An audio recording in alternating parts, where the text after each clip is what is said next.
അപ്പോ കോൺഗ്രസിന് വർഗീയതയോട് വിട്ടുവീഴ്ചയില്ലാത്ത സമീപനം സ്വീകരിക്കാൻ കഴിയുന്നില്ല. ഇരിക്കട്ടെ, ഇനി മറ്റൊരു കാര്യം നോക്ക്. നമ്മുടെ രാജ്യം ഇന്ന്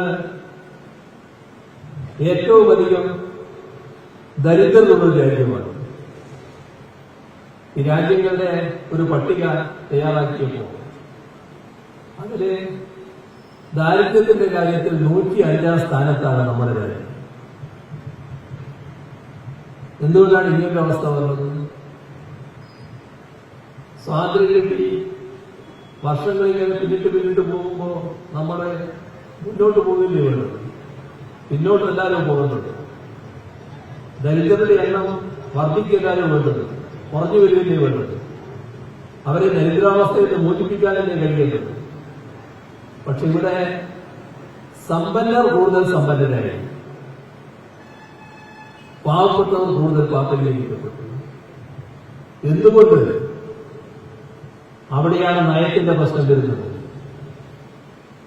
ആ നയം നവ ഉദാരവൽക്കരണ നയമാണ്. നവ ഉദാരവൽക്കരണ നയത്തിന്റെ പ്രത്യേകത സമ്പന്നരെ കൂടുതൽ സമ്പന്നരാക്കലും പാവപ്പെട്ടവരെ കൂടുതൽ പാപ്പരിലേക്കുന്നു. ഇതിന്റെ ഭാഗമായി പാവപ്പെട്ടവരുടെ എണ്ണം പെരുകിയിരിക്കുന്നു. അതുകൊണ്ടാണ് നമ്മുടെ രാജ്യം 105-ാം സ്ഥാനത്ത്. നമ്മുടെ തൊട്ടുകിടക്കുന്ന രാഷ്ട്രങ്ങൾ നോക്കൂ, നമ്മുടെ അയൽ രാഷ്ട്രങ്ങൾ, അവരാരും നമ്മുടെ പുറകിലില്ല, നമ്മുടെ എത്രയോ മേലെയാണ്. അവർക്കൊന്നും നേടാൻ കഴിഞ്ഞത് നമുക്ക് നേടാൻ കഴിഞ്ഞിട്ടില്ല എന്നർത്ഥം. ഇപ്പോ ഇതിന് ഉത്തരവാദി BJP, അതിന് സംശയമില്ല.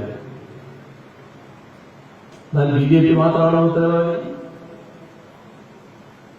ഈ നയത്തിൽ നിന്ന് എന്തെങ്കിലും വ്യത്യാസം കോൺഗ്രസിനുണ്ടോ? ആരാണ് നവോദാരവൽക്കരണ നയം ആദ്യത്തോടെ നടപ്പാക്കിയത്? ഇതേ കോൺഗ്രസ് അല്ലേ?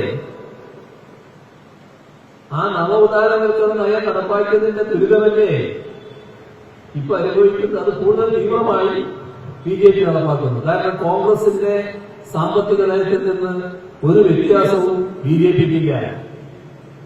രണ്ടിലും ഒരേ നയം. അതിന്റെ ഭാഗമായി അതേ നയം കൂടുതൽ തീവ്രതയോടെ BJP ഇപ്പൊ നടപ്പാക്കുകയാണ്. ഇതല്ലേ സംഭവിക്കുന്നത്? ഈ ഒരു ഘട്ടത്തിലെങ്കിലും കോൺഗ്രസിന് ഞങ്ങൾ അംഗീകരിച്ച് നടപ്പാക്കിയ നയം പെശകായി പോയി തോന്നുന്നുണ്ടോ? രാജ്യത്താകെ ദുരിതമാണല്ലോ മരിച്ചിട്ടുള്ളത്. അന്ന് തുടക്കം കുറിച്ചുപോയി, ഒരബദ്ധം പറ്റി എന്ന് ചിന്തിക്കുന്നുണ്ടോ? ആ നയത്തിൽ തന്നെയാണ് നിൽക്കുന്നത്. ഇനി അത് മറ്റൊരു തരത്തിൽ ആലോചിച്ച് നോക്കൂ. നമ്മുടെ കേരളം 2016 മുൻപുള്ള 2011-16 ആ 5 വർഷം, ആ 5 വർഷക്കാലം ഇവിടെ UDFന്റെ ഗവൺമെന്റ്, ആ 5 വർഷക്കാലം UDFന്റെ 5 വർഷക്കാലം കേന്ദ്രത്തില് ആദ്യത്തെ വർഷങ്ങൾ മൻമോഹൻ സിംഗിന്റെ ഗവൺമെന്റ്, പിന്നത്തെ വർഷങ്ങൾ നരേന്ദ്രമോദിയുടെ നേതൃത്വമുള്ള ഗവൺമെന്റ്. മൻമോഹൻ സിംഗിന്റെ ഗവൺമെന്റും നരേന്ദ്രമോദിയുടെ ഗവൺമെന്റും ഇവിടുത്തെ UDF ഗവൺമെന്റും ആ ഘട്ടത്തിൽ നടപ്പാക്കിയത് ഒരേ നയം, ഈ നവ ഉദാരവൽക്കരണ നയം. 2011 മുതൽ 16 വരെ കേരളം അനുഭവിച്ച ആ കൃതിയൊന്ന് ആലോചിച്ചു.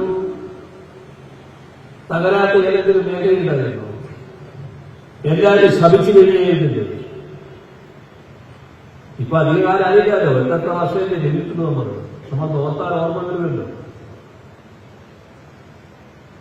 ഈ നയത്തിന്റെ ഭാഗം ഇപ്പോ ഇന്ത്യയിൽ ചില സംസ്ഥാനങ്ങളിലെങ്കിലും കോൺഗ്രസിന് നേതൃത്വമുള്ള ഗവൺമെന്റുകളുണ്ടല്ലോ. ഏതെങ്കിലും ഗവൺമെന്റ്, കോൺഗ്രസിന്റെ ഗവൺമെന്റ് ഏതെങ്കിലും സംസ്ഥാനത്ത് ഈ നവ ഉദാരവൽക്കരണ നയം അല്ലാത്തത് നടപ്പാക്കുന്നുണ്ടോ? BJPയുടെ ഗവൺമെന്റ് നടപ്പാക്കുന്ന നയത്തിൽ നിന്ന് എന്തെങ്കിലും വ്യത്യാസം ഈ പറഞ്ഞ കോൺഗ്രസിനുള്ള ഗവൺമെന്റുകൾക്കുണ്ടോ? ഇതും നമ്മൾ കാണേണ്ട കാര്യമാണ്. നമ്മള് ഇപ്പോ 2016 LDF സർക്കാർ അധികാരത്തിൽ വന്നതിന് ശേഷമുള്ള അവസ്ഥ എടുത്താൽ നമ്മൾ പറയുന്നത് ഒരു ബദൽ നയം രാജ്യത്ത് നടപ്പാക്കുകയാണ് എന്നാണ്. എന്താണ് ബദൽ നയം? ആ ബദൽ നയം നമുക്ക് കാണാൻ കഴിയല്ലോ. ഇപ്പോ ദരിദ്രാവസ്ഥയുടെ കാര്യം പറഞ്ഞില്ലേ? ദരിദ്രാവസ്ഥയുടെ കാര്യം പറഞ്ഞാൽ പരമദരിദ്രം. ആ പരമദരിദ്രം നമ്മുടെ കേരളത്തില് എത്ര എന്ന് കൃത്യമായി കണക്കുണ്ട്. 64,006 എന്നാണ് ആദ്യത്തെ കണക്ക്, 3 വർഷം മുൻപ്.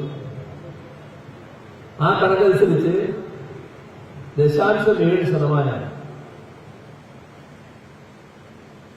അത് അവഗണിച്ച് നൽകുകയല്ല LDF ചെയ്തത്. കാരണം ഇടതുപക്ഷത്തിന് അവഗണിക്കാൻ കഴിയില്ല, CPM അവഗണിക്കാൻ കഴിയില്ല. LDF അത് ഗൗരവമായിട്ട് എടുത്തു. ഈ അതിദരിദ്രരെ അതിദരിദ്രാവസ്ഥയിൽ നിന്ന് മുക്തരാക്കണമെന്ന് ആലോചിച്ചു. അതിദരിദ്രാവസ്ഥയിൽ നിന്ന് മുക്തമാക്കാൻ എങ്ങനെ കഴിയും? അതിനുള്ള നടപടികൾ സർക്കാർ ആരംഭിച്ചു. തദ്ദേശ ഭരണ സ്ഥാപനങ്ങൾ മുഖേന 1 വർഷം പിന്നിട്ടു. അപ്പോ എത്ര ആളുകൾ, എത്ര കുടുംബങ്ങൾ അതിദരിദ്രാവസ്ഥയിൽ നിന്ന് മുക്തരായി എന്ന് കണ്ടു? 2 വർഷമായി. ഇനി 3-ാം വർഷം.